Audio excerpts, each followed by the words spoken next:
Hi, everybody. And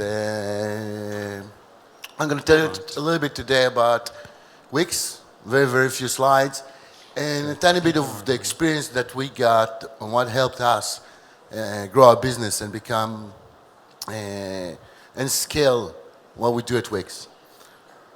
So this was the original vision, right? And it was 2006. And my partner and I were thinking about trying to do a different project, and we kind of like realized that when we wanted to build a website, we couldn't find anything that we really wanted to use. We couldn't find this piece of software that allow us to build the websites that we wanted. So we had to move to programming in order to build it.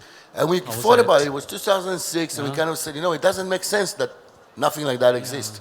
Because think about it, right? There's a great place to create documents. There's a great way to create presentations. There used to be a good, WordPress already existed. You can use that to build really great blogs, but nothing existed to build a website. So this was the vision. And then we started. Yeah, as every culture is different, show like in presentation. Please.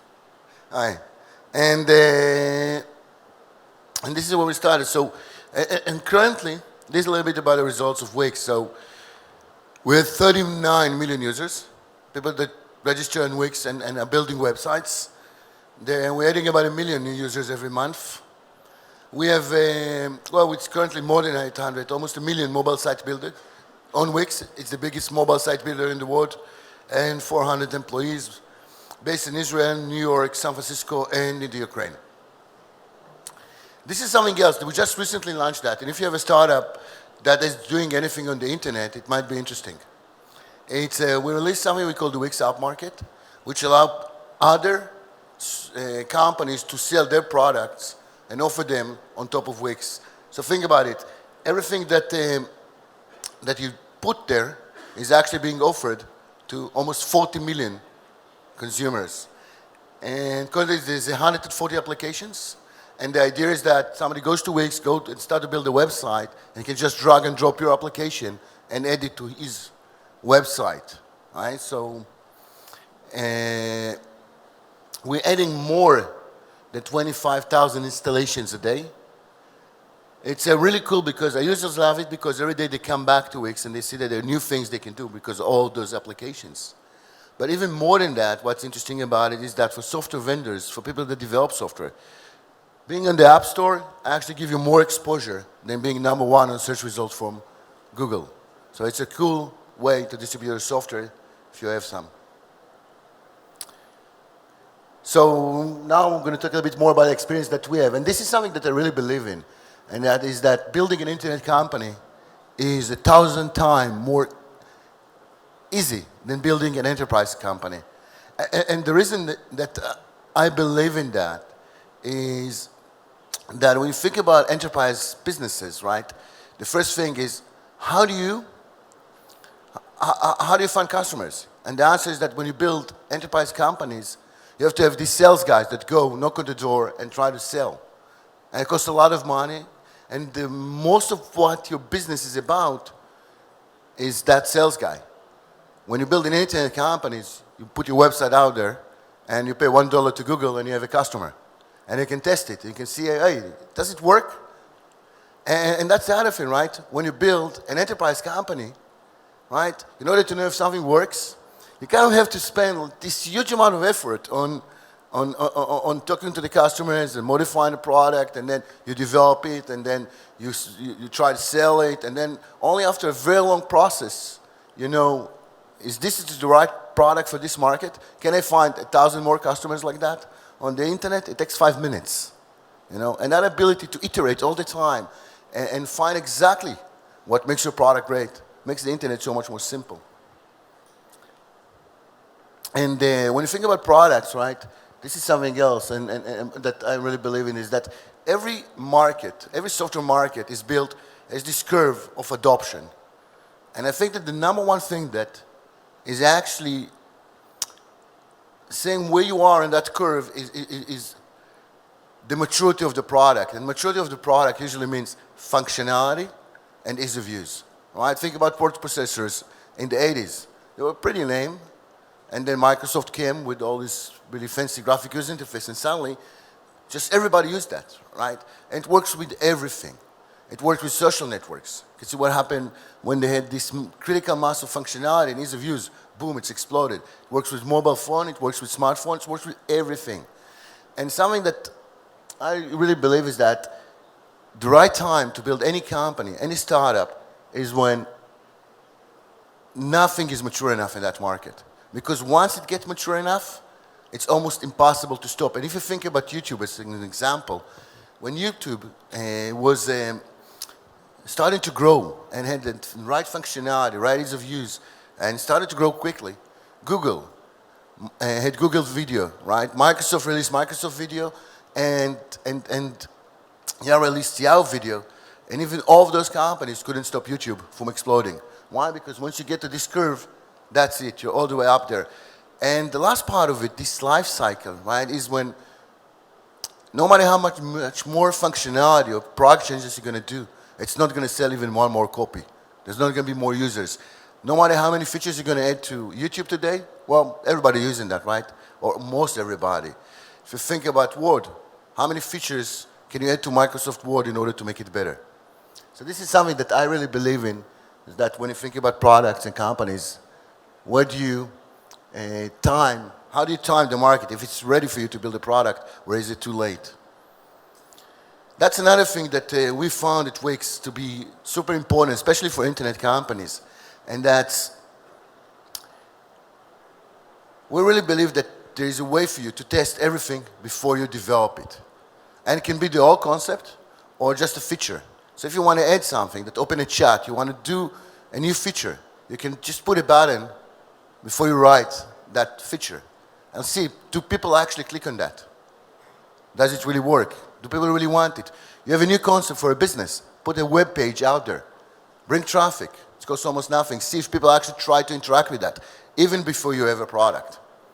And this lets you know, really, if you want to develop that functionality, if you want to develop that product, or do you want to build that startup, before you have to spend $1 on development. Which, this is the other thing here, is that when you test everything, right, and you're willing to test before you develop, it also means that you're willing to accept that failure is a big portion of what you do daily. Meaning that you wake up in the morning and you have 5 features that you want to add, you test them, and you're willing to accept the fact that, well, you know what, 3 out of those, we don't need them. We all think we need, but when we put it out there and we test it, we realize that we don't. And so a big part of what we try to make it, as part of the culture in WIX, is that when you do something, if you fail but you execute it correctly, it's actually considered to be a success. So we always encourage our employees to fail at doing things. I mean, try them, go crazy, see how it works. If it works, that's excellent. If not, that's great. Let's try something else. And I believe that at least internet company, is kind of like built in those 3 cycles, right? Which is, the first one is that you go out and you try to see, and you try to test your product. You go out there and you put it out there, and you try to see, hey, you know, is it a real product? Is people really need that? And then what you do is you do those cycles, right? You continuously change it until you find something that seems to have this traction, that make it positive, that people really want. They come back to it. And it takes time, right? You continuously change what you do until you find that specific thing. And then the next thing is, once you've found that, you're trying to see, well, can you make money out of it? Maybe for advertisement, maybe you can sell it. Can that business scale? There's not a user in the world for that. Can we find them? And then the last part is that, oh, you found it. You have a very good traction from the market. People actually are willing to work with it and maybe actually pay for that. And then what you need to do is change completely the company. Now it has to be a company that is focused on execution. So in the beginning, you search. In the end, you execute. And it's kind of a different team. Now, on the internet, where everything is available to everybody and everybody knows, that whatever you do, everybody's exposed to that. I believe that the most important thing is to build the right product, right? Always make your product better. The better that you make your product, the faster your company is going to grow. And I think that this is kind of like the first thing you want to do is, right, build version 1. And how do you know when it's something that you can ship? So the answer is when it's working, right? But it's not only that. I think that really good products are products that create some kind of an experience. Meaning that when somebody goes to that, it looks more than just a set of features. When is this feeling that comes out of that? And that is the right time, probably, to take your product out and test it out for real. And when you do that, right, so when you think about a product, right, all of us tend to think that we're going to release the product and it's just going to grow. And the reality is that most products only grow when you actually do a lot of work in order to improve them all the time. Which kind of make it interesting because it means that the most important thing for a startup to grow is the rate by which you can iterate and change and change and change. And each one of those you have to test. Does it work? That really make a difference. And so the most important thing to have your startup grow is actually the speed of iteration in which you deploy new features and new functionality, new changes. And which also means that the most important thing to you do when you start when you go out and release your product out there is make a lot of small changes. It's a lot of small, it's a set of small wins. And you improve your product, you get it better, you get it to be more tuned to what the market needs. And it's all about really small changes and not almost any big change.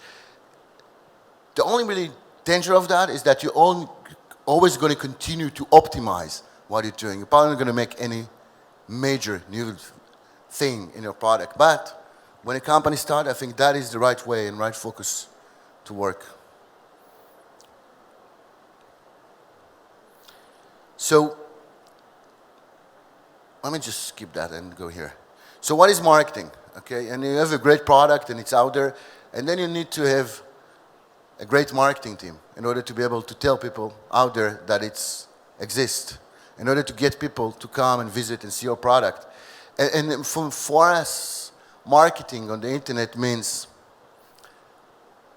that those are the guys that are responsible to take your message and put it out there, right? Those are the guys that are responsible for telling people about it. But those are also the guys that actually have to measure all the time from campaign or from any kind of a marketing activity how it went all the way to the conversion, how it converted all the way to the time where users actually bought or did something with your product. And that huge chain is something that marketing should be managing. And transmitting brand messages, telling people about, okay, so this is what we do, but what does it mean? How does it look? How much it should be priced for, right? You can test pricing. And maintaining a lot of relationship with the users. If you have a community, if you don't, you probably want to build one. So we believe that this is what marketing should be doing. And the interesting thing about it is that it comes, when you break it down, it comes to traffic acquisition, to measuring conversion, to PR, to blogs, to increasing how viral the product is, all of those things. And the really interesting fact about it is that if in the old economy, marketers used to be guys that came up with smart slogans, on the internet, marketeers are analytics people. They know how to measure things. They know how to test things. Because you need somebody who's really smart to understand, okay, if I make this change, what's going to happen on the funnel? How the product flow going to change? And you can hire somebody to come up with cool slogans. But your marketing guys should be guys that can understand how to think, how to analyze what is happening in the business. It's very different than what it used to be. So the best way to start marketing is just to go, find what the users that you have are, what forum, what communities, where they are, and just chat with them. Tell them about your product. If your product is any good, they will use it, and then you're going to bring more and more users. And by doing that, you're going to start to learn what really works. And the other cool thing about it is that it's completely free. So you do that, you have time to test and test and test, and you don't need to throw a lot of money to understand what really is working. In terms of traffic acquisition, so those are kind of like the way that I believe how to rate them in terms of pricing. So, well, viral growth, of course, is the cheapest one. And if you go all the way down, Google PPC is probably the most expensive one. But it also has the largest amount of traffic. And the reason that Google PPC is so expensive is simple. It's because everybody can use it. It doesn't take any skill. You learn how to use it very quickly and you can use it. And then you have other things, right? Things like media buying, which you go to a website and you just buy a lot of spots on that website. That'll be a lot cheaper because it takes a lot more effort. But for a startup, that is probably a much better way. Just a couple of things about viral growth. So if you think about viral, what does it mean to have viral growth to a product, right? So it's kind of like there's this, well, some products are super viral, some are not. And I always think about porn sites, right? They're not really viral. You don't get a lot of people go around and say, hey, this is a great porn site. All of you should use that. It doesn't really happen. And then there's like products that are really cool, but the product are trying to push you. So Zynga used to do that. Tell 10 friends that use this game and you're going to get some points or whatever. So that's kind of a viral thing because you use your users to spread the message, but it's not inherited in the product. It's not part of the product. Something that is kind of forced into the product. Then you have things like, if you remember Hotmail or if you look at Vistaprint cards, WIX, where the product is, when somebody uses the product, it kind of advertises itself. So everybody that is exposed to what you did is getting viral. And of course, the most viral of them all is Facebook, Skype, email, products that you can only use if you invite your friend and you want to use it, he has to have that product. So you always end up as a user pushing your friends to get that. By the way, the most important thing about it is that most of the viral products are a result of somebody thinking about how to make it viral. So when you build products, think about it and try to focus and do that. Make your product more viral. This is something that we did at WIX. If you look at that, on the top, so this is a WIX website and a free website, and you can see here below, there is like this small banner that advertises WIX. So we took our product and added that small thing, and now it became viral. Not too hard to do, right? But it's a huge source of traffic for us. And that's pretty amazing because it's all free. And it allows us to scale much faster. Well, if there's one thing that I believe is the most important way to manage internet business is about conversion. And we all heard about, I'm sure all of you heard a lot about conversion, right? So conversion is measuring how many people started as visitors on your websites, and out of that group, how many actually ended up being users or paying users if you sell e-commerce or something like that, how many actually bought a product, if you're a Wix-like company, how many actually registered to the premium subscription, and conversion goes all the way from people that visited the site to how many ended up actually completing the action that you want them to complete on your product. And we at WIX believe that if we did something and we can't measure a change in the conversion, it didn't exist. It doesn't exist. Okay? It didn't matter at all. Only what we can measure are real things. Things that we can look at it and say, okay, that was a success or a failure, right? But we can actually see that they happen.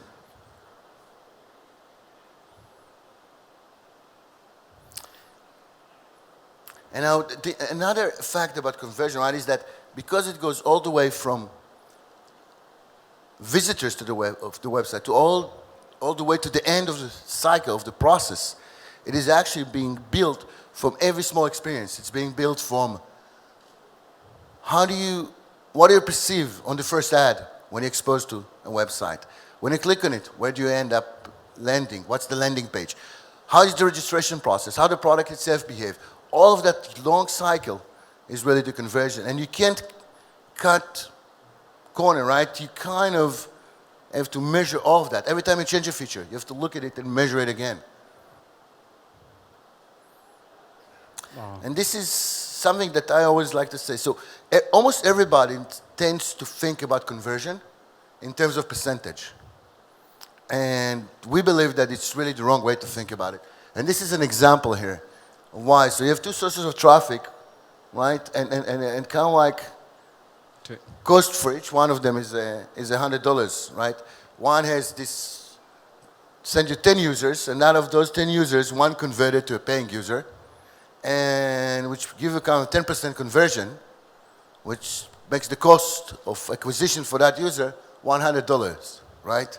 If you think about source number 2, the cost is $100, but you get 1,000 users, 2 of them converted, which makes the conversion percentage to 0.2. But the cost per user is $50. Wow. Right? And when you think, most companies that I meet don't think about conversion like that. But that is probably the right way to think about it. Conversion is a dollar measurement when you advertise. It's not a percentage. You have to think about, okay, does it really keep... How much do I care about this percentage? Not really, right? I really care about how much I spent, how much I got, right, in terms of dollars. And the other thing, right, is that source number 2, in source number 1, you have 9 people that were exposed to your product and didn't ended up using it or buying or whatever. In source number 2, you got, 998. And that's branding, right, for free. Can't get all those people. I'm just coming to check the conversion table because this is very interesting. Oh, that's it? Yeah, we're running out of time, but it's very interesting. But please finish, finish. No. All right? It's okay. I can continue forever, don't worry. It's very, very interesting. And if you want to keep talking with Avishai, it'll be available later. Avishai, can I ask a big applause? Thank you so much. Really, thank you so much. Huh? Thanks, man.